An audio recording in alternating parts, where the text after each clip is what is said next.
بسم الله الرحمن الرحيم. السلام عليكم ورحمة الله وبركاته. بسم الله الرحمن الرحيم. الحمد لله رب العالمين، وأفضل الصلاة وأتم التسليم على سيد المرسلين محمد المبعوث رحمة للعالمين، وعلى آله وصحبه أجمعين، وعلى من اتبعهم بإحسان إلى يوم الدين. أما بعد، أعوذ بالله من الشيطان الرجيم.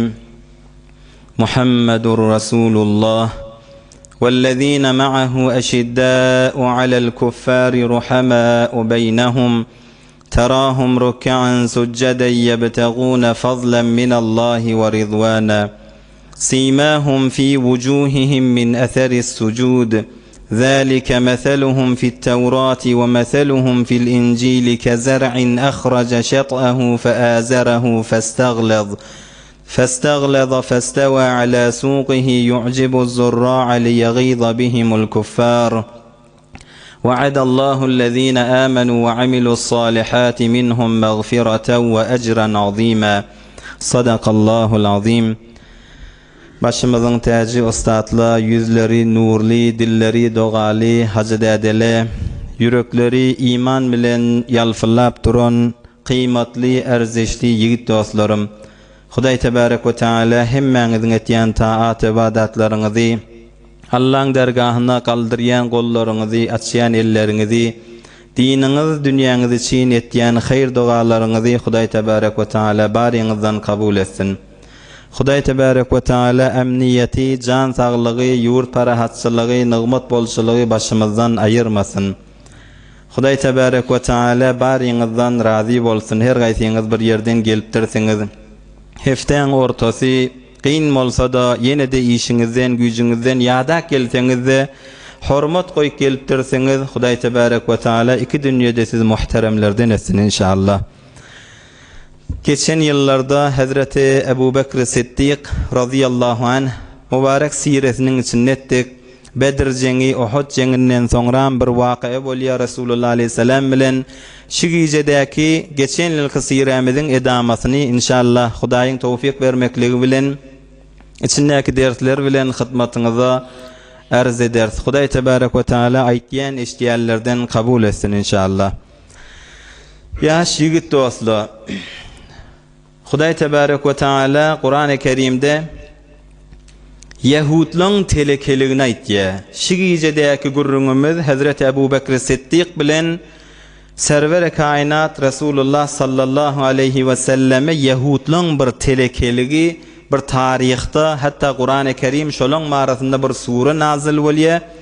İçindeki dersleri bilen bile Huday Tebarek ve Teala Yahudların telekeliğini başına gelen zatları Huday Teala bizlere bildiriyor. لَتَجِدَنَّ أَشَدَّ النَّاسِ عَدَاوَةً لِلَّذ۪ينَ آمَنُوا الْيَهُودَ وَالَّذ۪ينَ أَشْرَكُوا. İnki şedid, katı düşmanlık etyen, yüreklerinde bir kineli, nifretli, katı bir düşman olan imanlılar için, müminler için Yahudiler diye Huday Teala. وَالَّذ۪ينَ أَشْرَكُوا. Yahudiler bilen Mekkan müşrikleri Huday'a şerik getiriyorlar. Bunların yüreklerinde bir Müslümanlardan şirin bir katılık ba, bir nefret ba. Huday Teala Kur'an-ı Kerim'de aytıptı. İmma ve letecidanna aqrabahum mawaddatan lillezina amanu allezina qalu inna nasara. Müslümanlara rahmirrak bolyan, Müslümanlara yüreği yakirrak bolyan biz Nasara, biz Mesihi, İsa peygamberin yerine düşüyetdiyerle yürekleri Müslümanlara yakirrak bolya. Ama Yahudilerin boğuzları, nifretleri, Müslümanlar varada kineleri yüreğindeki ba düşmançılıkla bulankı ve letecidanna eşedden nas ya Huday Teala. İnki katrak, şedidrak, düşmanlarak yüreklerinde Yahudiler. Ama yüreği Müslümanlara yakirrak bolup duran Mesihile diye Huday Teala. ذَلِكَ بِأَنَّ مِنْهُمْ قِسِّسِينَ وَرُهْبَانَ وَأَنَّهُمْ لَا يَسْتَكْبِرُونَ. Bunların arasında kissisli ve keşişli ve alimleri ve rahipli ve ibadet etip yörelli ve وَهُمْ لَا يَسْتَكْبِرُونَ. Bir Mesihile yüreklerinde var öğlerini ulu tutmaklık yok diye. Hazreti Necaşi'nin mağarasına iniyor. Hazreti Necaşi Mesih'i olmaklığı bilen Hazreti Cafer aydan vaktinde Kur'an'la okuyanına eyyem yüreği yaqıdan iman getiriyor. Huday Teala etdiye bilan içinde alimler var, rahipler var, bir de bilan tekebbürü yok. Emme Yahudiler öğlerin kavmi berter biliyerler. Başka yerin yüzündeki insanlar bilan kulub olmalı ideleri var. Aham bila imanlılara, mu'minlere beter şedid diye. Huday Tebarek ve Teala. Näme hıyanet tarihte bilardan görünüyor. Ehdi bozmakta suçen yali, ehd sözlerini durmasızlık aslen bilarda yokluğu tarihte görülüyor. Yalan bilarda görülüyor. Näme bir hıyanet bolsa Yahudilerden görünüyor. Mahtumul İşan niyada peyda veren köfek yegdir, uyatsız iqrarsız erden. Peyda veren köfek yegdir, uyatsız iqrarsız erden. Yani bir iqrarı yok adamdan, ay bir şey peyda veren bir köfek bolsa da şol gavrak diye. Bula bir peydası yok, peydanın üstüne mıdam tarihte Resulullah Aleyhisselam'a Müslümanlara şodur şey verir bolyan adamla. Hazreti Bayezid Bestami bir vaqtda muraqabe girip, zikre girip Hazreti Bayezid Bestami oturanna gözünyem Huday zikret duran vaqtında içinden bir ses eşitipdir. Ey Bayezid, erti Mesih'ilen ayt günü, İsa Peygamber'in yerine düşýärlen aydi. Sen şolan arasına geyim tellen çıkar, rahiplen eğimmaşın gey, biline de zonnar diýilýär. Şo rahiplen bağlayan kuşağından bağla, Mesih'ilen arasına otur diýilýär. Hazreti Bayezid Bestami nauzu billah gözüni açýar. Ey Hudaýa, şeytan men oýnap durmyka? Men bir geyim telleden çıkyp Mesih'ilen eğimmaşyn geyip olan arasında da näme işim bar? Nauzu billah diýär. Yatya uykusunda yine şo ses gelipdir. Ey Bayezid, erti Mesih'ilen ayt günü rahiplen eğimmaşyn gey, biline kuşağı bağla, zonnar bağla, şolan arasında otur. Hofugup turya. Hey nauzu billah, binäme bir rahmani mike, bir şeytani mike, Huday tarapdan mı bi? Ya şeytan men oynap durmyka? Qaytadan yine bir gışarıya, yine şo ses gelýär. Ey Bayezid, erti rahiplen Mesih'ilen eğimmaşyny bol, biline de kuşağı bağla, şolan arasında bar. Hazreti Bayezid aýtdy, bir üç defa bolly. Bir hükmen bir rahmani, Huday tarapdan bir gelipdi. Erti gözdeşýär, erti bolany eğimmaş tapýar, biline kuşanýar. Eyni Mesih'ilen rahipleri ýaly bolakydany Sultanul Arifin Bayezid Bestami bariye tamam Mesih'ilen arasında oturýar. Mesih'ile eyni hemmet oti, ulular oti, alimleri, keşişleri oti, enki başları defa çıkakadan gurrun mercek bolýar. Hemenki ağzını açıp keplejek bolýar, ağzına hiç tat gelmeýär. Keplejek bolýar, ağzına hiç tat gelmeýär. Ol defede duran alim bolmaklygy bilen hakyň ýyzynamışdyk. Huday Taala aýtýany, bula musulmançylyga ýaqin bolýarly diýdi Huday Taala. Ol aýdypdyr, ey cemaat, men keplejek bolýan, emma dilimiň baglylýarlygy aramyzda bir däne Muhammedi wa diýipdir. Sallallahu aleyhi ve sellem. Aramyzda bir däne Muhammedi wa diýipdir. Bir musulman ma aramyzda şo bolansaň men aýtjakladym dilime gelmännu. Ey Muhammedi, ey musulman defa gallyýa. Hazreti Bayezid Bestami qiymallaman oturýar. Ey musulman defa gal. Hazreti Bayezid qiymallaman oturýar. Ol defeden gıygırýar gaýtadan. Ey musulman, Muhammedin hurmatyny defa gallyýa. Sallallahu aleyhi ve sellem. Hazreti Bayezid Bestami yaman yerden tutansaň Bayezid Bestami Allahu ekber diýip defa galýa. Dewere näkile Bayezid Bestami näme dik gelmeli biziň aramyzda? Her gaýsy bir doktor jok bolýar. Jasus mika näme dik gelmeli? Defede söz yürüyen adammıştı, qıyğırıptır, hey jaýyňyzdan gıymylamaň. Bizde özümizde wara bir usulumuz var, bizde özümizde wara aqidamiz var. Nahaq yerden hiç bir benden hiç wagtda bir zulm bolmar bizden nipdir. Men bir näçe soraglar sorajak, göreýilşe soraglara jogap berse işimiz bolmar. Emme şu soraglama jogap bermese, näme dik gelipdir, ondan soňra bir işimiz baby bilenipdir. Hazreti Bayezid Bestami'ni ewe çağırýar. Märekan, tamam märekan onu Hazreti Bayezid Bestami. Soraňy sorap edipdir Hazreti Bayezid Bestami. Ol Mesihi alim adam başlapdyr. Soraglary bir qyn piçide soraglardan sorap, bir zat ba 2 bolmaýa, 2 zat 3 bolmaýa, 3 zat ba 4 bolmaýa, 4 zat ba 5 bolmaýa, 5 zat 6 bolmaýa, 6 zat 7 bolmaýa, 7 zat 8 bolmaýa, 8 zat ba 9 bolmaýa. O şeýle sana kitje bir 80-90 näne da şyjyra bir qyn soraglardan sorýar. Soraglaryny tökedenden soňra Bayezid Bestami soraglaryň boldymy? Boldy. Onda jogabyny täwil alýar. Bir zat 2 bolmaýa diýen, siz de inanýaňyz, biz de inanýas. Bir Allah diýipdir, şeriki ýok, 2 dä diýipdir. 2 zat 3 bolmaýa diýdiň, sizin kitabyňyzda da we İncilde, biz musulmanlaryňkyda da we وَجَعَلْنَا اللَّيْلَ وَالنَّهَارَ آيَتَيْن. Giýje günnüzi 2 nişana ayet etip goýduk diýe Hudaý Taala. Giýje günnüzi 2 däne 3 bolmaýa diýipdir. 3 zat 4 bolmaýa diýdiň, arş, kursi, kalem. 4 zat 5 bolmaýa diýdiň, siz de bilýäňiz, biz de bilýäs. 4 däne asmandan inen kitap, Tawrat, İncil, Zebur, Kur'an. Kur'andan soňra yeni bir kitap gelip 5 boljak diýipdir. 5 zat 6 bolmaýa diýdiň, biz musulmanlaryň hak 5 wagt namaz diýipdir. Bir de 6 dä. 6 zat 7 bolmaýa diýdiň, Hudaý Taala asmanlary, yer göňi 6 güniň içinde fi 6 ayyam 6 günne yaratdyk diýe. Bula da 6 günne sizin kitabyňyzda da var, bizinkide de var. 7 zat 8 bolmaýa diýdiň, Hudaý Taala 7 semawatin tibaqa. Şu asmany 7 tabaga goýdy Hudaý Taala. Bula da şu 7 tabagalygynda da 8 bolmaýa.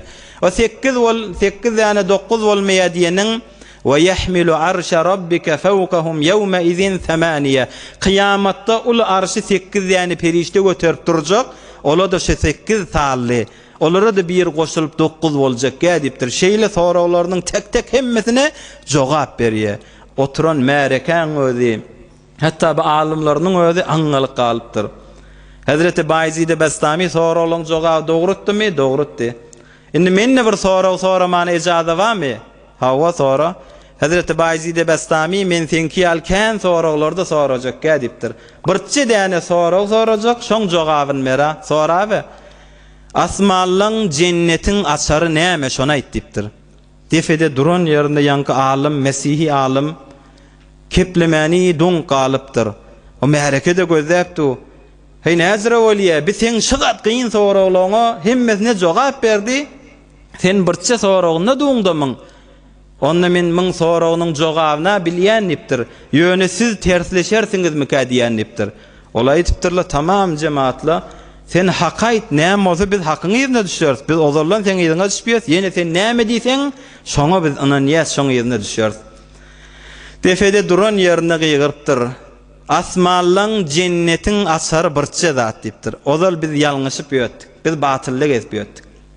Asmanlaryň jennetiň açary faqat birçe zat. La ilahe illallah Muhammed Rasulullah diýakadan musulman bolýa, tamam Mesihiler de öz ýerine düşürakadan hemmesin musulman edip çyn bir aýt bolupdyr da. Hudaý Taala aýtýany. Mesihile yürekleri yakýrak diye, basym bir iman getirmeklige yakýrak.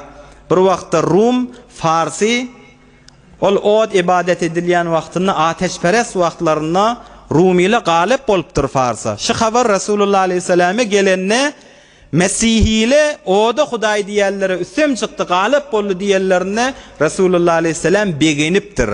Näme bula inne üsem bolsa, bula galip bolsa, bular musulman etmek yakýrak. Biziň ýolumyz birrak diýip Rasulullah aleyhissalam begenipdir.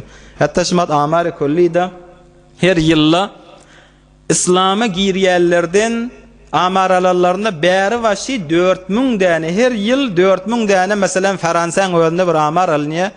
4000 däne faqat Fransaň özünde, 5000 däne Almanyň özünde. Bäri başy ýöne 4000 däne musulman bolarlar we şu 4000 hemmesi Mesihiyet dininden İslama girýär. Emme amar kulli dünýeden alynanlar bir ýylyň içinde faqat 100 däne, 100'e goly Yahudi musulman bolýar. Bulan yürekleri İslam'dan beter daş Hudaý Taala aýtdy, mümin musulman dogully.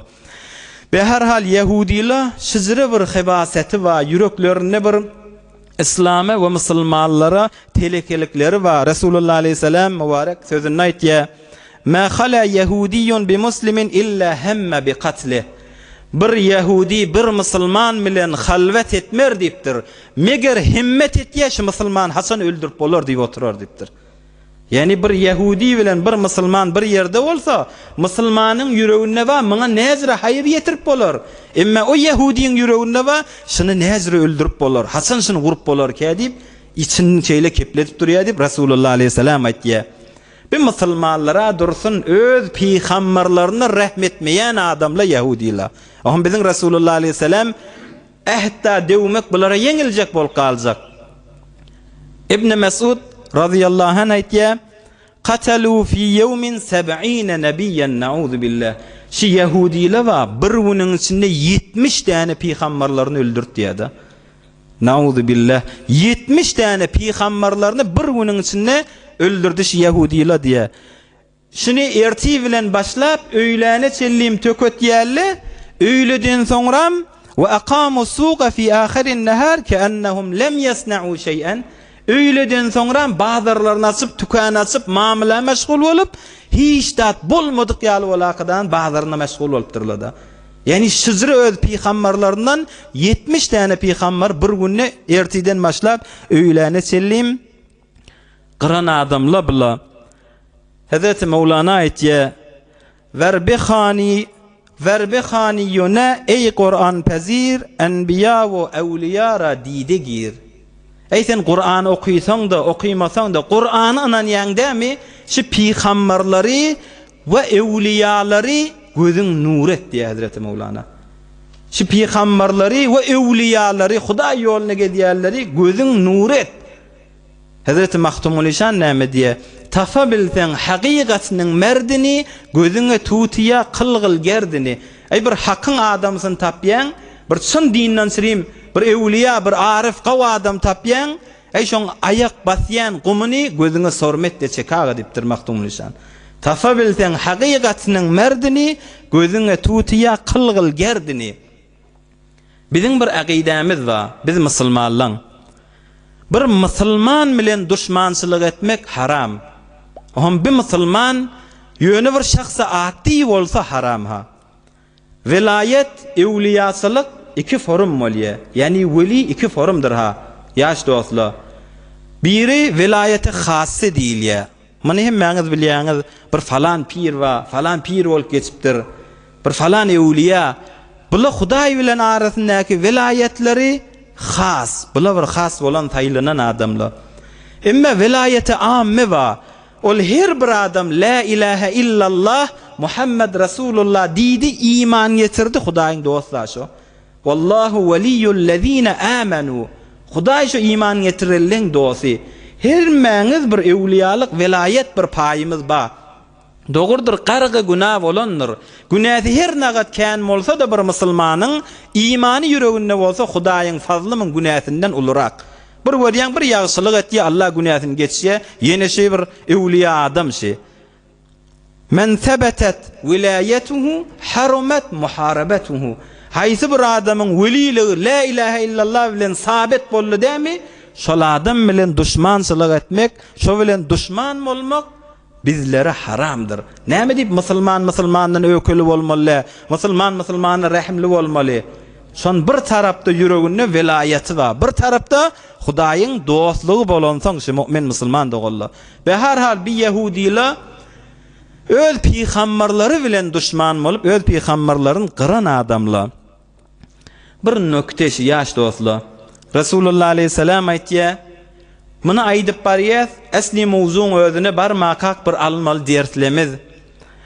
Bir biderek ahlakla we sözüňde durmasyzlyk, yalan keplemeklik, şu hemmeti bir teleka adamlarda, Yahudlarda, münafıklarda baqylykla şo. Musulman adam özüni bu ahlaklardan arasalamaly. Rasulullah aleyhisselam aýtdy, "Ayatul munafiq thalathun nibtir." Münafıgyň alamatlar 3 tanedir. İza haddasa kezebe. her wagt gurrun merse yalan aýtdy. Ey dogry söz saf bolanak içinden. Men musulman diýip ýönüşi alamet münafıgın alamet diýipdir Resulullah aleyhisselam. İmam Buhari'nin rivayetinde. Keplese yalan kepleye. Ve iza va'ada ahlaf. Her wagt wa'de berýär, wa'desini aslen tafylanak. Wa'desini hiç tutanak. Şide münafıklygyň alametidir. Ve her wagtda şoňa bir amanet tawşyrylsa, emin edilse, şoňa hıyanet etýär. Şu ahlaklı münafıkdaky baglykladyr. Musulman adam ve ahlaklardan arasa olmaly, hassa yalandan. Mawzuny yalanyň üstünden ýa-da ahlaklaryň üstünden gitsek, ol bahse Hazreti Ebu Bekir Siddiq'in siretinden wagtymyz boljak ýaş dostlar. Hassa şu yalan, yalan keplemek, yalan söylemek, yalan kepin üstünde durmaklyk İslam dinine beter ýokşy görülýän zatda. Bir wagtda bir adamlaryň biri Resulullah aleyhisselam'ın ýanyna gelipdir da. Ya Resulullah, men bir 4 gylyň içinde bukturgul diýipdir. Gaw ders wahamynda.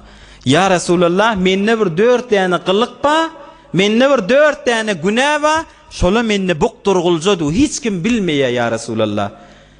Men haýsy berin sen aýsaň, deslap haýsyny goý diýseň men şonu goýaýyn diýipdir. 4 gylyň biri habarsyz ozrisleyen zina ba menne diýipdir. Habarsyz haramyň ýüzüne gezýän diýipdir. İkincisi ogurlugum da ba diýipdir. Elimde dogry dämeň diýipdir. Üçüncüsi hafasude men içýän diýipdir. Dördüncüsi yalanım da ba ya Resulullah. Yalanny men kän aýdagan diýipdir. Şu 4 tane gylyk menne ba. Şulaň haýsy bersin sen goý diýseň men deslap şonu goýup başlaýyn diýipdir.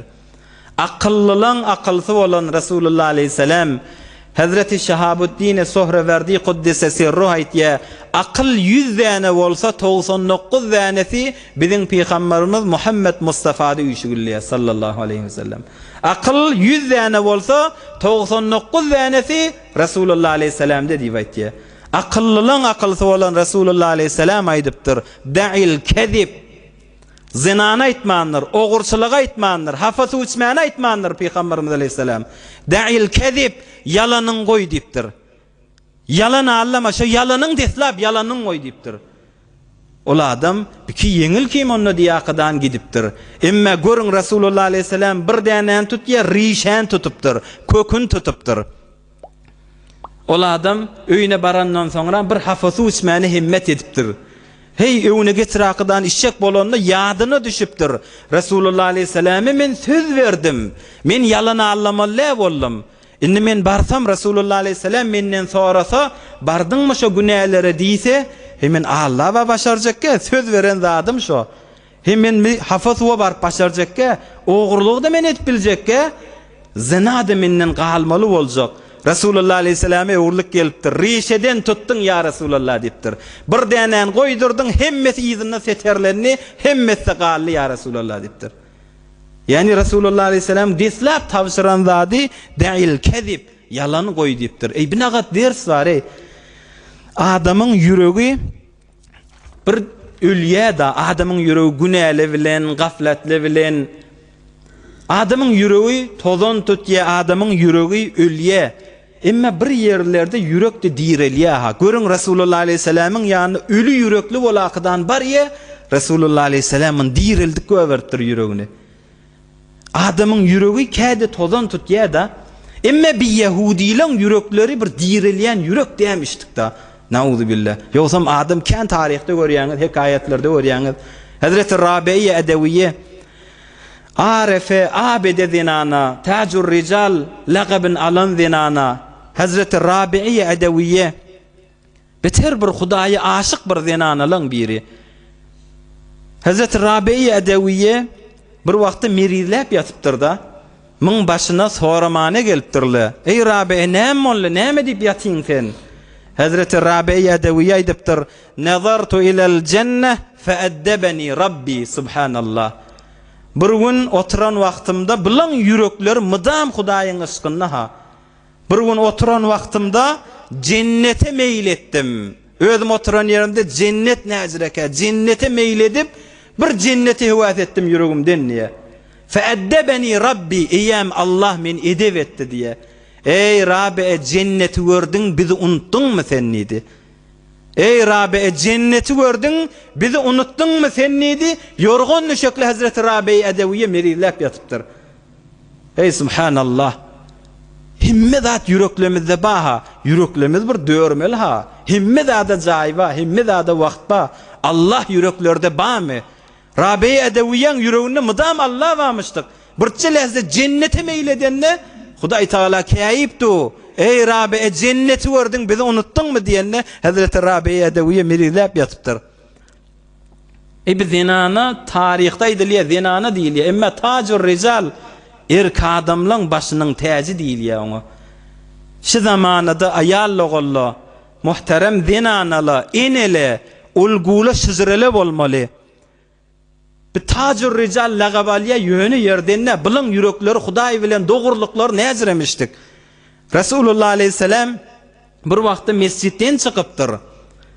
Zevt boluptu inşallah ayallıqollu. Bir azıcık bir Huday vardır, peygamber vardır. Bir musulmançılığımız vardır. Bir in heme gurrungle berliye, bir in heme Kur'an'dan tefsirle aydiliye, in heme cımgala va, cemaatla va, Kur'an'la okuliye. Bir az bir musulman neme deyip yaşap yürelliğin bilmelidir. Muhterem ayallıqollu. Bir vakti Resulullah aleyhisselam mescitten çıkakadan bariye görüptir ihtilat boluptu. Zinanalı erkekli gati boluptuymuştuk. Her kim de ödü işinden sireyim gezip. Her kim ödü işinden sireyim. Resulullah aleyhisselam aydıptır. Zinanalan cayi erkekle bilen yolun ortasında yürüymek değerlir deyiptir. Zinanalı kenardan yürüyüsün deyiptir. Fakat zinanalı kenardan yürüyüsün deyiptir. Her kim de ödü işinden sireyim gezip. Bu kadri imanlı zinanalı, Müslüman zinanalı, şu Resulullah aleyhisselam şu kefaidandan sonra divarın kenarına yaplanıp, kenardan gidip, eğimmaşların divarı süykep yürüyüptürler. Şu Resulullah aleyhisselam şu kefaitti deyip. Zinanalı divardan yürüye kadani, eğimmaşların divarı süykep diyerler. Neyme Resulullah aleyhisselam şunu ayıttı deyip. Bir zinana şılardan olgu almalı. Bazıları sıkyan, evünden bir erkadem geliyor. Erkademın özü kenara çekilmeli olmalı da. Bir Müslüman zinana olgu almalılardan. İhtilat bolmak, tecemmu olmak. Fakat yolu o da ozur boltu. Ozur olanı bahsi joda çıkmalı, daşarik gidamalı. Mun üstünde gurrun yok ha. Emme Resulullah aleyhisselam şu ozurlar bolup, işleri vaka, ihtilati zinanalı kenardan gitsin deyiptir. Bizim ferhengimiz näzire bolup barya? İhtilatlı toylarda bolya, ziddi felsefi nikah bitalarlı bolya, ihtilatlı bolya. Özde Müslüman bir Hudaya sataşmalımy? Bir peygambere sataşmalımy? Bir Hudayın huzuruna da bir durmalımy? Bir Müslümanın ýagdaýy näme bizere boldy diýip bir zinana imanna ýaşaýarlar. Bir dayaw durmalydy şi Rabbi Edeviye ýüregi Hudaýyň ysgyndan dolamışdyk. Ya bir gün Harun Reşid'in zinanasy Zubeyde Hatun o da bir arif zinanalan bir abede zinanalan biri. Gafyzy kakylýa barakadanı gafyny açýa. Çon şo wagtda Harun Reşid halifeň özü şo saatda şo wagtda gelýärligini bilýärmişdi. Şo wagtda gafkakylýa Harun Reşid geldi diýä kadany öz adamsy mükadip rahatrak ýagdaýda bolup Rus seriyesi çargada adanrak iýdanrak ýagdaýda bolup bir az taç görnýän ýagdaýda bola kadany şonu öz adamsy geldi mükadip bar gafyny açýa. Açan lehzetinde görüpdir başga bir eýem gafyny ýapýa. Harun Reşid öz işi bolup barmany adam iýeripdir. Zubeyde habar edin, nahara maňa gözleşip durmasın, men gelip başarjakka. Gafyny açýa, açan lehzetinde görýä, başga kiş gafyny ýapýa. Bigadri ağlapdyr Zubeyde hatun, bigadri ağlapdyr. Harun Reşid aýtdy, sen näme ağlaýan? Sen özüň helak etdiň. Sen eden işiň ýok. Bilmän etdiň, oňa da toba etdiň. Ol Zubeyde hatun aýtdy, ey musulman zinanalary olguşyla däme? Ol aýdypdyr, men şu saçym bilen bir namehremiň öwüne çykdym. Men şu yüz bilen şu günäge mortekep bolup, kıyamatda Hudaýyň öwünde näzir durmaly, men hep şoňa aglaýan bolmaly. Men şu ýagdaý bilen bir namehrimiň öwüne çykdym, kıyamatda men Hudaýyň huzurunda näzire duraryn kem diýip şoňa aglaýan bolmaly. Hey biziň zenanalarymyz, ey ayal oğullu, birun Hudaýa sataşmaly bolara, mına aýtmaklykdan gata aýtmaklyk diýha, din agdalmaly bolara, din aýdylmaly bolara. Şu Muhammed Resulullah'ın aýdan sözünçi, bir Hudaýa sataşyk imanymyz aba, Mahtumul İsan näme diýe? Anlamayan aşk derdinin känininden bir söz geçmer yatanında yanından. Anlamayan aşk derdinin känininden bir söz geçmez yatanında yanından. Anlayan adama ulukon dersa birun Hudaýa sataşmaly, birun peýgambera sataşmaly. Emma anlamayan adam bu gürrüňle näme diýip yatanna da yanından geçirip göberýär onu. Biz olardan bolmaýlyň jan ayal oğullu, Hudaýa sataşmalylar bir gün, peýgambera sataşmalylar bir gün, imanyň içinde, islamyň içinde, Hudaýyň buýrugynyň içinde geçsek gönenmek şoň içinde bardyr. Hazreti Rabi'a Edewiye bir wagtda bir giýjäň içinde bir ogry gelipdir. Rabi'a Edewiye namaz okyp duranda bu ogry gelýär, döwrü gözleýän bolmaly hiç de tapmandyr. Hiç çıkıp baryan wagtynda Rabi'a Edewiye namazdan salam beripdir. Salam ber akadan hey jana gollipdir. Gel boş gitme dur diýipdir. Boş gitme diýenne ol çıkıp baryan ograýdypdyr. Ay gözleýänim bilen da tapmadym, nämal gitmelipdir. Hazreti Rabi'a Edewiye ýüregi ışykdan dowaly bolansaň bir kef aýdypdyr. Ol ogryň ýüregine barakadan tapyllap oturypdyr da. Eline şu küýden allypdyr. Şo bilen dehret kıl bir iki reket namaz oky boş gitmersiň diýipdir. Bu adam ozal namaz okuymaýarlardanmışdyk. Emma şu kep Rabi'a Edewiye aýdanna ýüregine barakadan düşüp ýüregine oturypdyr da. Dehret kılmana durupdyr. Rabi'a Edewiye otagyna aňryk geç akadany öz doga etmäne durupdyr. Hudaýa şu bende giýjäň ýaryna gafy aýlanyp ýö, bir zat aljak bolup ýö, Hudaýa şu biçäreň ihtiýajy bolansaň edip ýö. Ýogsam etsek ýara bi zatlary. Hudaýa şu biçäre men gafyma gelli, menden azat tapmany boş barýatdy. Hudaýa dehret kıldırdım, namazlyga mindirdim, başyn secde goýdurdum, sen gafyňa getirdim. Hudaýa men gafymdan boş barýatdy, öz gafyňdan boş ewirmesin ýakadan doga etipdir. Yankı adam namazyň üstünde secdede yatan ýerine müňürip ağlapdyr. Ağlamany durupdyr, secdeden ağlap tövbe daqydan başyny galdyrypdyr.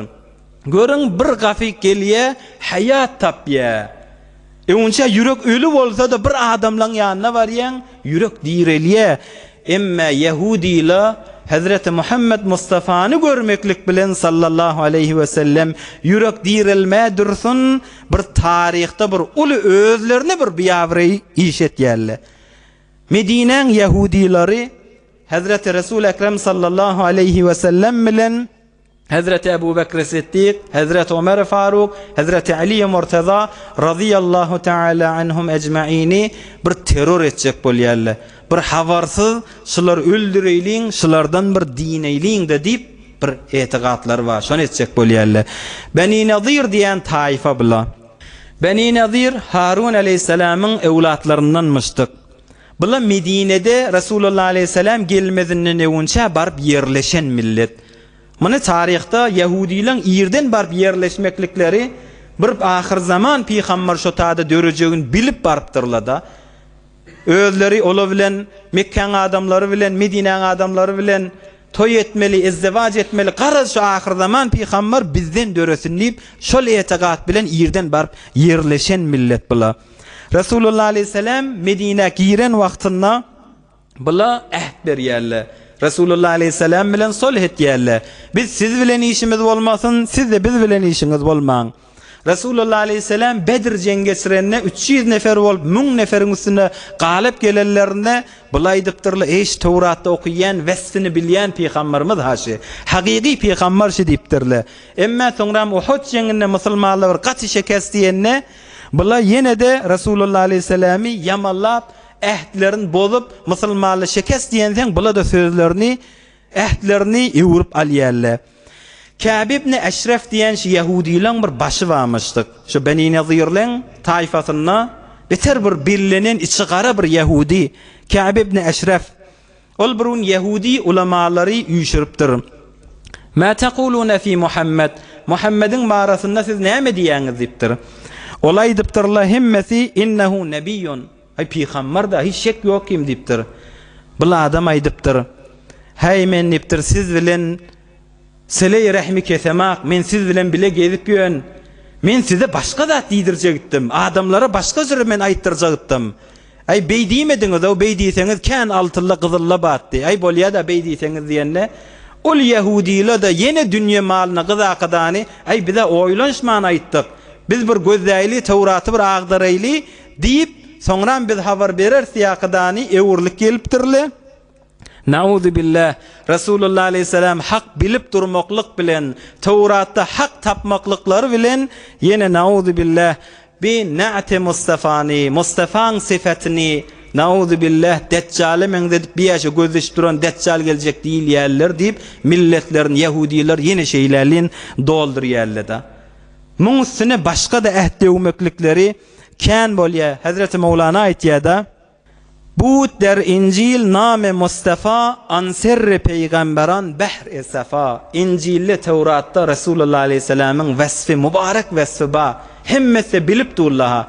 Emme düşmançılıktan nauzu billah bir şu deccallil yerler diýakdan yine Yahudiler beýlek ewrup başlapdyrlar. Hazreti Mahtumul İnsan kimin gadry vardır çarxın ýanynda Yusufny kul edip satdy yarallar diýdi. Adamyň gadry bilinjekkä bolsa sahabalar varmıştık. Resulullah aleyhisselam'ın batan yerlerin gözüne sormetcek. Emme bir Yahudiler varmıştık. Resulullah'ın sifetini yütküdüp bir şol deccal deyip nauzu billah şeyle düşmançılık bularda bolýa. Muň üstüne başka kän hyýanatlar edipdirler. 70 tane qari sahaban ölmekligine sebep bolýarlar hyýanatlar bilen. Ya Ka'b ibn Eşref diýil ýani bir wagt Mekke'ye gidipdir. 40 tane atly bolup Resulullah aleyhisselam'ı biz siz bilen işimiz yok deyip durmaklyk bilen yine Mekke'nin müşriklerini 40 tane sanlı atlı olup Mekke barakadany Ka'b'ň müşrikleri bilen ahd baglaşypdyrlar, söz baglaşypdyrlar. Nämäge? Şu Ka'b'ň perdesinden tutup duran ýagdaýlaryna Yahudiler bir tarapdan, Mekke'ň müşrikleri bir tarapdan Ka'b'ň perdesinden asylyp şu gursaklaryna Ka'b'k degiraqydany ant içişipdirler. Nämäge? Şu Muhammedi bir walaqadan öldürmeliler diýip. Nauzu billah.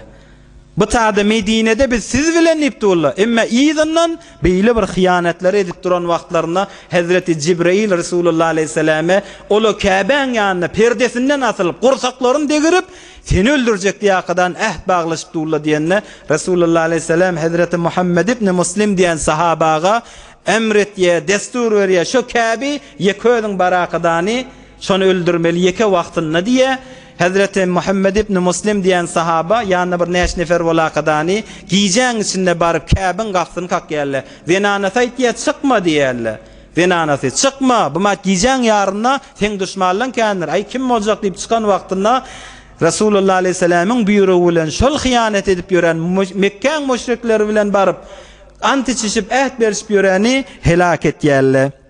Emma ondan soňra Resulullah aleyhisselam şol Yahudilere barya. Yahudiler Beni Amir diýen bir taýfa bilen bula aralarynda bir gawlyk barmışdyk, bir sulh barmışdyk. Musulmanlardan biri Emr ibn Umeyye diýen ýalňyşlyk bilen şol Beni Amir diýen taýfadan 2 nefer öldüripdir. Resulullah aleyhisselam 2 nefer Beni Amir taýfadan bir musulman öldürensen hata yüzünden molansoň şolon ganundan şolary diýet bermeden sirim bir Yahudilere barya.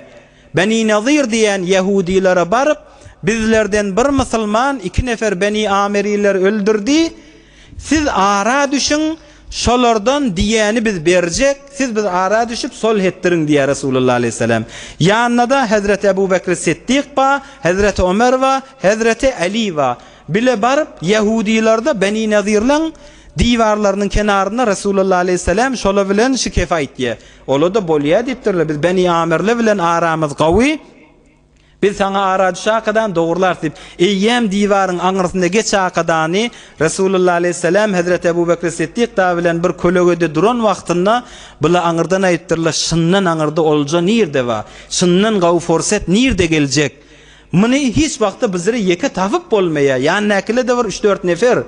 Jaýyň defesine çykakadan ola korak bir daşy şu defeden Resulullah aleyhisselamyň üstüne zyňaýlyň, Muhammedi ştada üstünden daşy togalap bir halas edeýliň, özümiz de bir halas bolaýlyň da şu rahat bolaýlyň da diýip şu fikre girýärler. Eýen bir boyun alakadan jaýyň defesine çykýar, bir daşy Resulullah aleyhisselamyň mübarek üstüne oklajak bolan wagtynda Hazreti Jibril gelýär, "Sen maşyňa şey diljek bolupdy" diýende Resulullah aleyhisselam gatylyk bilen çakkallap Medinek ewurlyp baryp sahabalaryň birini iýberýär.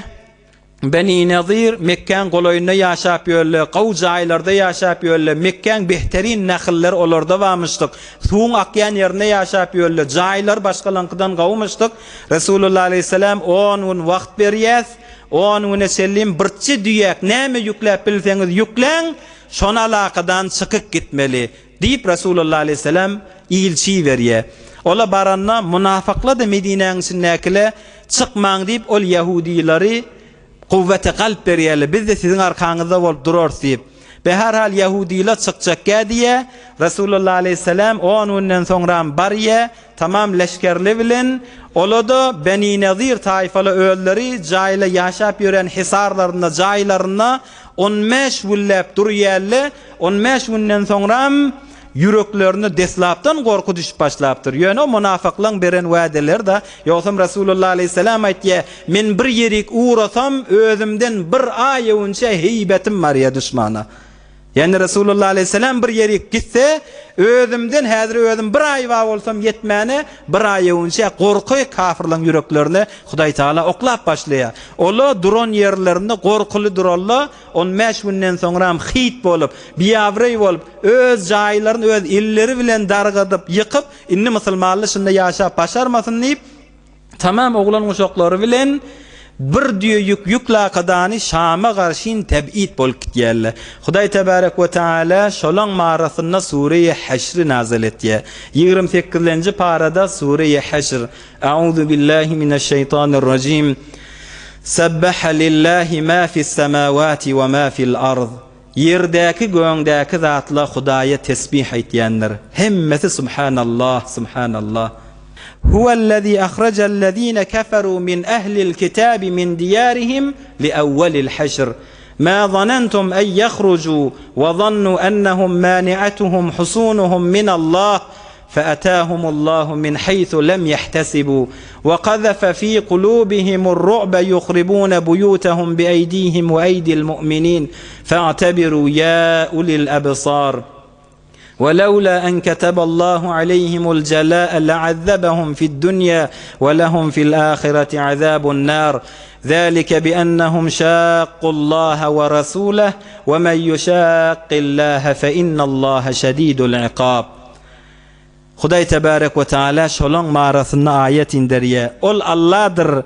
Ehli kitaplary, Yahudileri deslap Yahudilerin tuli tarihte bir har bolup, zelil bolup, bir utulup, biýawry walakadany teb'id bolup giderler evvelin barmışdyk. Hudaý Taala aýtdy, şol Allah'dır kafirler ehli kitapdan öz diyarlarından ýaşap ýören ýerlerinden deslap edek çykaryp goýberdi. Siz musulmanlar güman etdiňiz, ola çykmarlamy kädidiňiz. Hatta olaň öýlerde biziň jaýlamyz gaýym, bize musulmanlar iştahat edip bilmermi diýip güman etdiler. Fa'atahumullahu min haythu lam yahtasibu. Güman etmeýän ýerlerinden Allah olary gelip yüreklerine gorkuň salyp, olary Hudaý tebarek we taala çykardy. Olaň o tadan beýle çykmaklygy Hudaýa peýgambara tersleşdiler. Hudaýa peýgambara tersleşmäňde jezasy şi diýip Hudaý tebarek we taala Sure-i Haşr nazil etdi.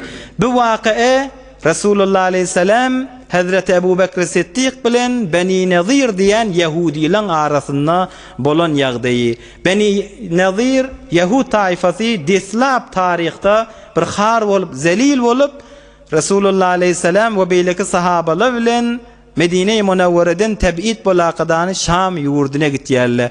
İlletinde Hudaý tebarek we taala Allah we Rasuluna tersleşenseň diye. Hudaý tebarek we taala aýdan eşdellerden kabul etsin. Hudaý tebarek we taala bu tarihten nakl etýär Hazrat Ebu Bekir Siddiq'in her bir wagıada bolan ýagdaýyny. İnşallah geljek jelesede beýleki jeňle we beýleki bolýan Hazrat Ebu Bekir Siddiq'in siretiniň içinde dersler bilen hyzmatyňyza ýetirer inşallah. Hudaý tebarek we taala hemmemizi iman awrydan aýyrmasyn inşallah. Hudaý tebarek we taala aýdan eşdellerden kabul edip hemmemize eşerlemiz bilen bile saadeti dareyn versin. Hudaý tebarek we taala bizlerde yalany nifaqi bolýan bir alaýymlar Hudaý tebarek we taala bizleri arasalasyn. Hudaý tebarek we taala kesblerinizi bereketli etsin, ewlatlaryňyzy salih etsin inşallah. Ötellen ruhlar şat bolar ýaly bir elham 3 ihlas okyp eçerde daşarda kulak asallan umidwarlarynyň ruhlaryna ostatla doga edip bagyşlar inşallah okyberin. برای مشاهده ویدیوهای بیشتر به کانال یوتیوب سخنرانی‌های علمای ترکمن سر بزنید، مشترک بشید و منتشر کنید، اجر ببرید.